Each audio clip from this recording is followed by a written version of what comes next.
Hey, it's me. You know, this guy, you know. you know, me. I'm Riley. Samsung is being accused of faking moon photos taken on Galaxy phones. Galactic consequences. The space zoom feature, which was introduced with the Galaxy S20 Ultra, allows users to zoom 100 times and take pretty impressive photos of the moon.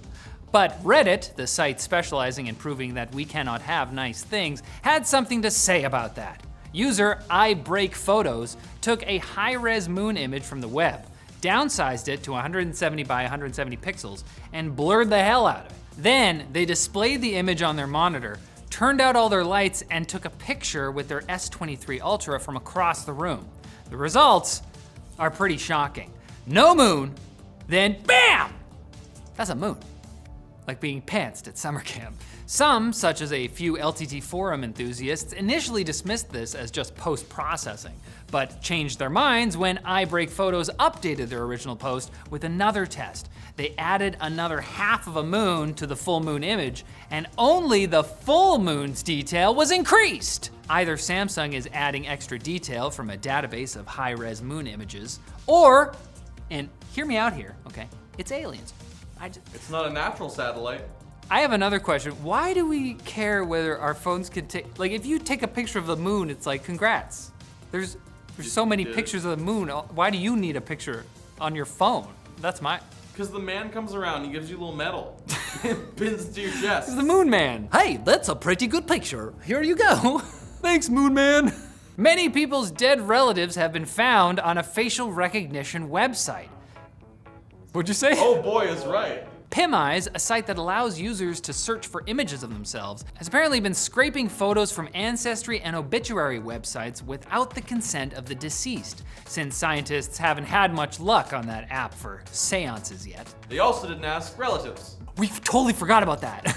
Now, this is extra sketchy because photos of dead people could be used to identify their living relatives, who may or may not want to be found by their second cousin who's still angry about losing the tug of war at the family reunion. That is very specific. This isn't the company's only controversy either. Last year, former Apple employee Cher Scarlett pointed out that though PimEyes claims to scrape porn sites in the name of helping users take down revenge porn, anyone could upload the face of a victim of revenge porn and find that porn. And at that time, the service was also charging users $80 a month for the privilege of opting out of appearing in its search results. Fortunately, it is now totally free to opt out of this face search service you've never heard of by going to its website, which you have probably also never heard of.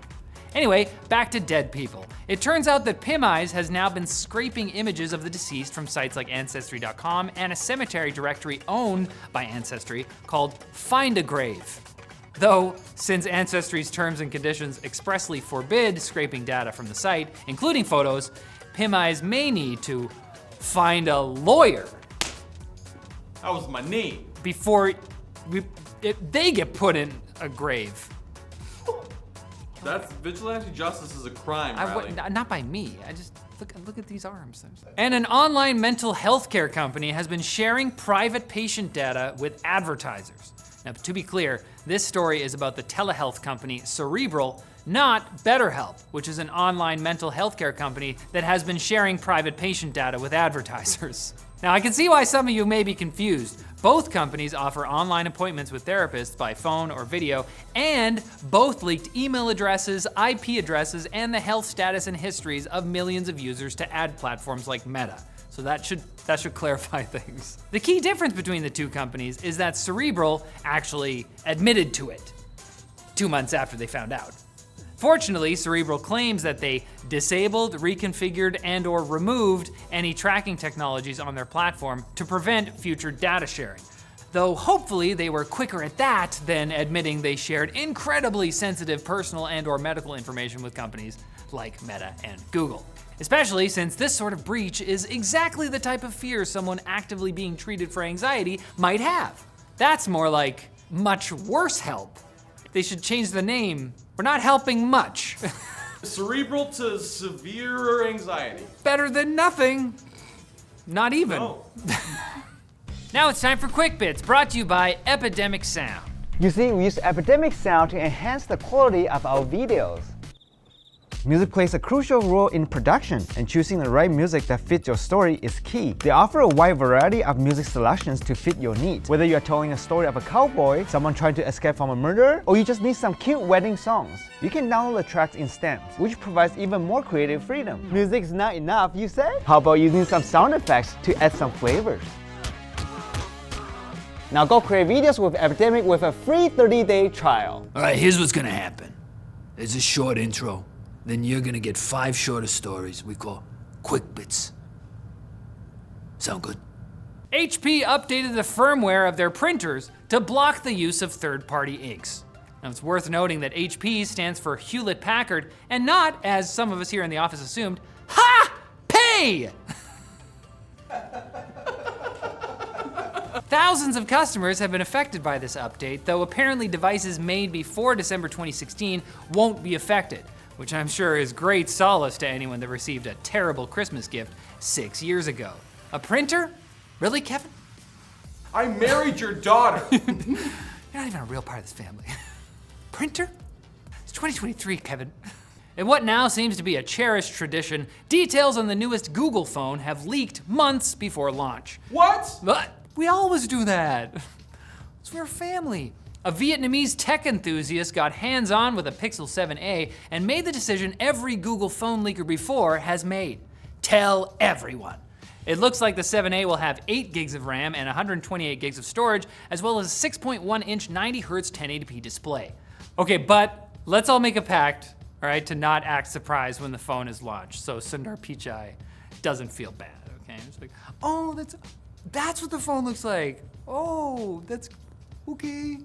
Didn't expect it to look just like the Pixel 7. Meta has stated they will end news access in Canada if the Online News Act becomes law. The act, also known as Bill C-18, would require digital giants like Meta and Google to negotiate payment deals with Canadian media companies. Google has been blocking news links for some Canadians for weeks in a test which will apparently end this week. Oh, thanks. Meta is threatening more drastic action because the bill's wording could mean any link posted by Facebook or Instagram users could cost Meta money. Wow, sounds like a great thing to bring up during the inevitable negotiation that will end in paying Canadian news publishers for content. You know, like pretty much exactly what happened in Australia and France.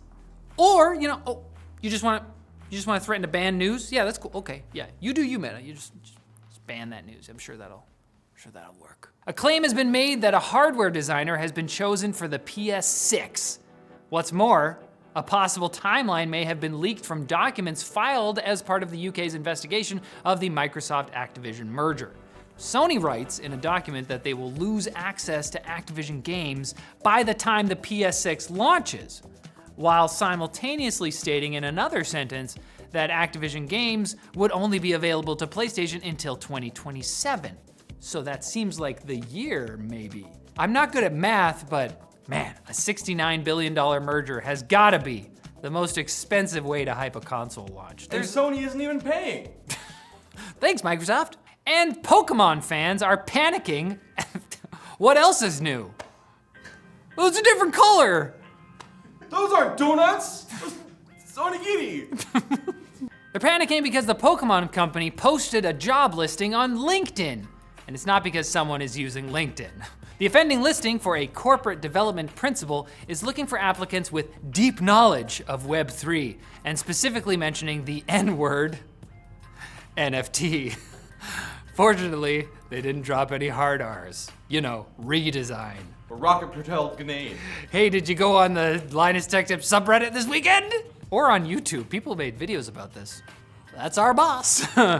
And you'll be fortunate to stick around for the credits because there might be a surprise. Just don't be surprised when there's more Tech Linked on Wednesday. Wait, what's the surprise in the credits? This is my son. What's happening right now?